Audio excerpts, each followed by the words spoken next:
नमो भगवते वासुदेवाय। जय श्री हरि, जय पुरुषोत्तम, जय अधिकमास के स्वामी।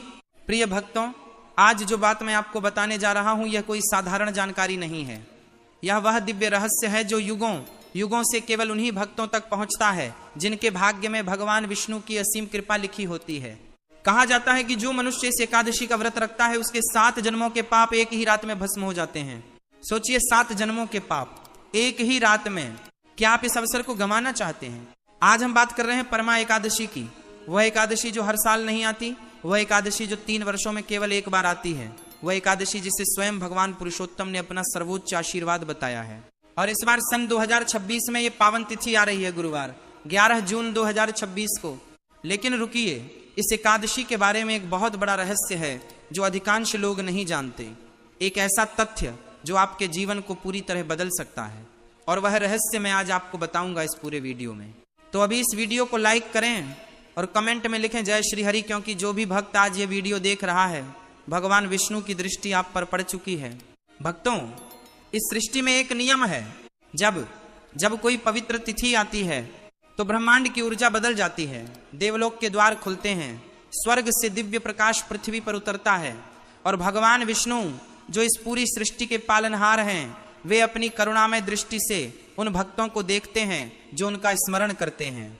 लेकिन क्या आप जानते हैं कि इस ब्रह्मांड में एक ऐसा भी समय आता है जब भगवान विष्णु स्वयं कहते हैं, आज मैं अपने भक्त को सब कुछ देने के लिए तैयार हूं। वह समय होता है अधिक मास का काल। और उस अधिक मास में जो एकादशी पड़ती है वह कोई साधारण एकादशी नहीं होती, वह होती है परमा एकादशी, वह होती है कमला एकादशी, वह होती है पुरुषोत्तमी एकादशी।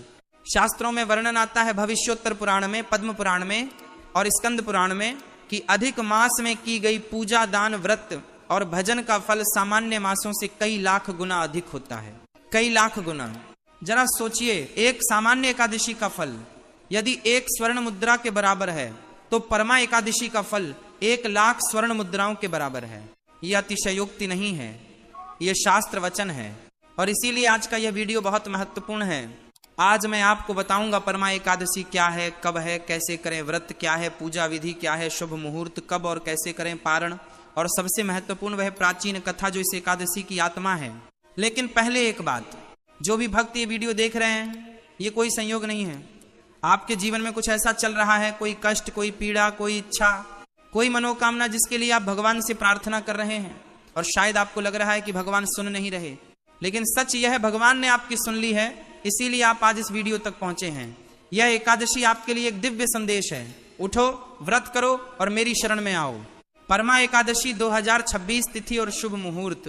पंचांग के अनुसार एकादशी तिथि का प्रारंभ होगा 11 जून 2026 की रात्रि 12:57 पर, और एकादशी तिथि का समापन होगा 11 जून 2026 की रात्रि 10:36 पर।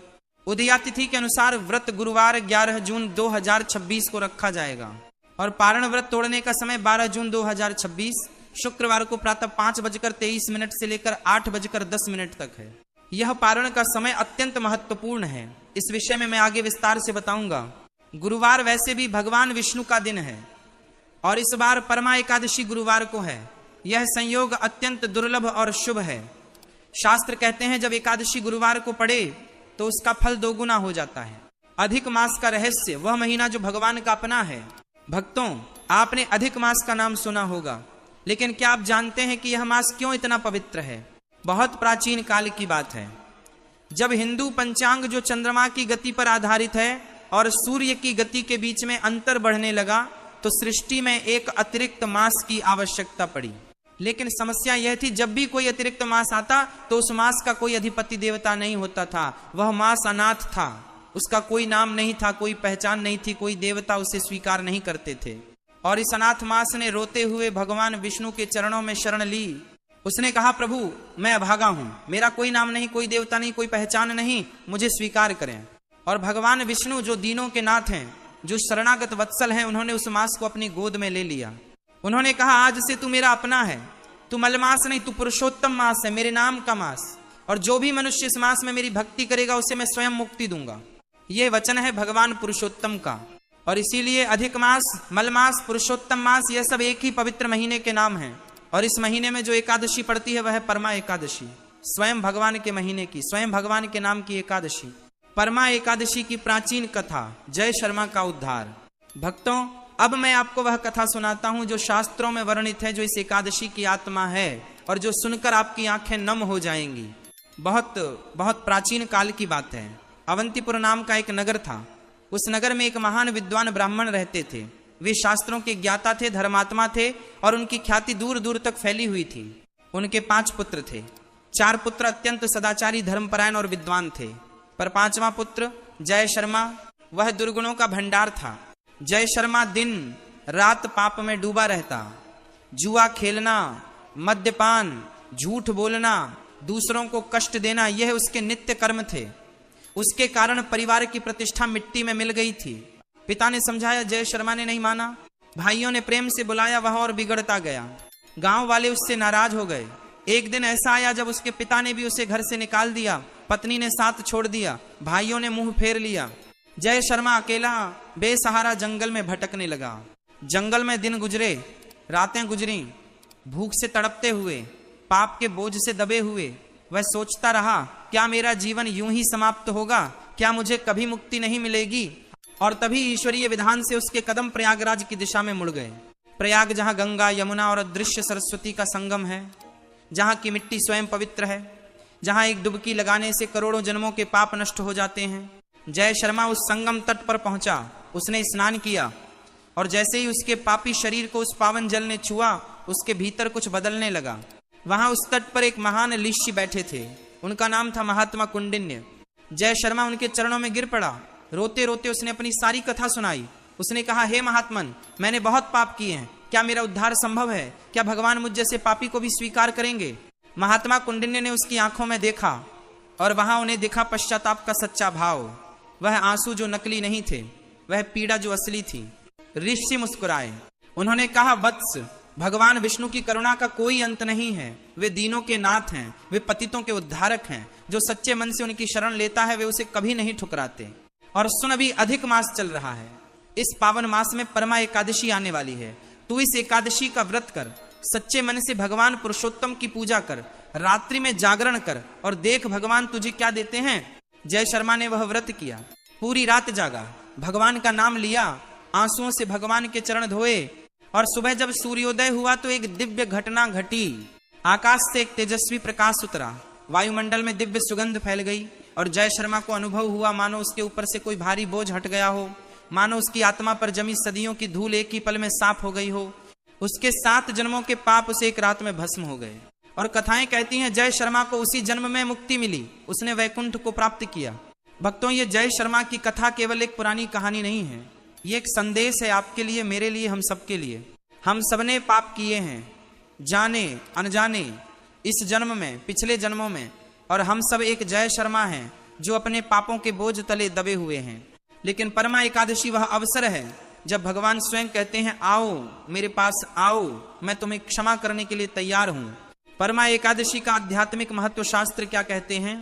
शास्त्रों में वर्णन आता है, भविष्योत्तर पुराण में भगवान विष्णु स्वयं राजा युधिष्ठिर को इस एकादशी का महत्व बताते हैं। भगवान कहते हैं, हे राजन, अधिक मास की एकादशी का व्रत करने वाला मनुष्य इस संसार में सुख वैभव से युक्त होता है और अंत में मेरे धाम को प्राप्त करता है। जो मनुष्य इस एकादशी का व्रत रखता है वह अश्वमेध यज्ञ के फल को प्राप्त करता है। सोचिए, अश्वमेध यज्ञ जिसे करने के लिए राजाओं को असंख्य स्वर्ण, हजारों ब्राह्मण और वर्षों का समय लगता था, वह फल मिलता है केवल इस एक व्रत से। और केवल यही नहीं, शास्त्र कहते हैं जो इस एकादशी का व्रत करता है उसके पितर प्रसन्न होते हैं, उसके वंश में सुख समृद्धि आती है। जो इस दिन भगवान को तुलसी चढ़ाता है उसके घर में कभी दरिद्रता नहीं आती। जो इस रात जागरण करता है उसके जीवन की सभी बाधाएं दूर होती हैं। और जो इस एकादशी पर किसी भूखे को भोजन देता है उसके लिए स्वर्ग के द्वार खुल जाते हैं।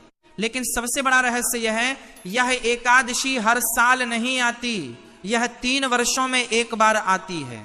जैसे कुंभ मेला 12 वर्षों में एक बार आता है, ऐसे ही परमा एकादशी 3 वर्षों में एक बार, और इस बार 2026 में यह दुर्लभ अवसर आ रहा है। यदि आपने इस अवसर को खो दिया तो अगला अवसर आएगा 3 वर्ष बाद, और 3 वर्ष में न जाने क्या क्या हो जाए। व्रत की पूर्ण पूजा विधि चरण दर चरण। भक्तों, अब मैं आपको बताता हूं कि इस परमा एकादशी का व्रत कैसे किया जाए। दशमी तिथि 10 जून की तैयारी। व्रत का आरंभ दशमी तिथि की सायंकाल से ही हो जाता है। दशमी को अर्थात 10 जून की शाम से तामसिक भोजन का त्याग करें। मांस, मदिरा, प्याज, लहसुन इनसे दूर रहें। सात्विक भोजन करें। मन में भगवान का स्मरण रखें। रात में जल्दी सो जाएं। मन में संकल्प लें, हे प्रभु, कल मैं आपकी परमा एकादशी का व्रत करूंगा, मुझे शक्ति और भक्ति दें। एकादशी का दिन 11 जून ब्रह्म मुहूर्त में उठें। एकादशी की सुबह ब्रह्म मुहूर्त में उठें। ब्रह्म मुहूर्त होता है सूर्योदय से लगभग 1.5 से 2 घंटे पहले, यानी लगभग 4 से 5 बजे के बीच। उठते ही भगवान विष्णु का नाम लें, नमो भगवते वासुदेवाय, यह मंत्र मन में जपें। स्नान करें। स्नान के जल में गंगा जल मिलाएं। यदि गंगा जल ना हो तो स्नान करते समय मन में गंगा का स्मरण करें। भाव ही सबसे बड़ा तीर्थ है। स्वच्छ पीले या सफेद वस्त्र धारण करें। भगवान विष्णु को पीला रंग अत्यंत प्रिय है। पूजा स्थल की सज्जा। पूजा स्थल को शुद्ध करें। गंगा जल छिड़कें। भगवान विष्णु या श्री कृष्ण की प्रतिमा या चित्र को स्थापित करें। पीले फूल, तुलसी, चंदन इन्हें भगवान के समक्ष रखें। घी का दीपक जलाएं। धूप, अगरबत्ती जलाएं। संकल्प। पूजा आरंभ करने से पहले संकल्प लें। हाथ में जल, चावल और फूल लेकर बोलें, हे भगवान पुरुषोत्तम, आज अधिक मास की कृष्ण पक्ष की परमा एकादशी के व्रत का संकल्प लेती हूँ। मेरे सभी पाप नष्ट हों और आपकी कृपा से मुझे मोक्ष की प्राप्ति हो। ये कहकर जल छोड़ दें। भगवान की पूजा। सबसे पहले भगवान विष्णु को पंचामृत से स्नान कराएं। दूध, दही, घी, शहद और चीनी। फिर शुद्ध जल से, फिर चंदन का तिलक लगाएं। तुलसी ये सबसे आवश्यक है। परमा एकादशी पर भगवान को तुलसी अवश्य चढ़ाएं। बिना तुलसी के भगवान विष्णु की पूजा अधूरी मानी जाती है। पीले फूल, गेंदे के फूल, कमल या जो भी पीले फूल उपलब्ध हों चढ़ाएं। केसर मिश्रित चंदन का लेप लगाएं। पीली मिठाई, पेड़ा, बर्फी नैवेद्य के रूप में अर्पित करें। विष्णु सहस्त्र नाम का पाठ। पूजा में विष्णु सहस्त्र नाम का पाठ करें। यदि पूरा नहीं हो सके तो कम से कम लार नमो भगवते वासुदेवाय का जाप 108 बार करें। माला लेकर जाप करें। प्रत्येक माला पर भगवान का ध्यान करें। उनके श्यामल रूप को मन में उतारें। पीताम्बरधारी, चतुर्भुज, शंख, चक्र, गदा, पद्म धारण किए हुए। व्रत कथा का श्रवण। व्रत के दिन परमा एकादशी की कथा का श्रवण अवश्य करें। यह कथा हमने इस वीडियो में सुनाई है। जय शर्मा की कथा, पाप से मुक्ति की कथा, भगवान की करुणा की कथा। कथा सुनते समय मन में भाव रखें कि आप भी जय शर्मा हैं और भगवान आपको भी क्षमा कर रहे हैं। दान। परमा एकादशी पर दान का विशेष महत्व है। शास्त्र कहते हैं, इस दिन किया गया दान करोड़ गुना होकर लौटता है। अन्न दान, किसी भूखे को भोजन कराएं। वस्त्र दान, किसी जरूरतमंद को कपड़े दें। तुलसी का पौधा दान करें। ब्राह्मण को भोजन कराएं और उनसे आशीर्वाद लें।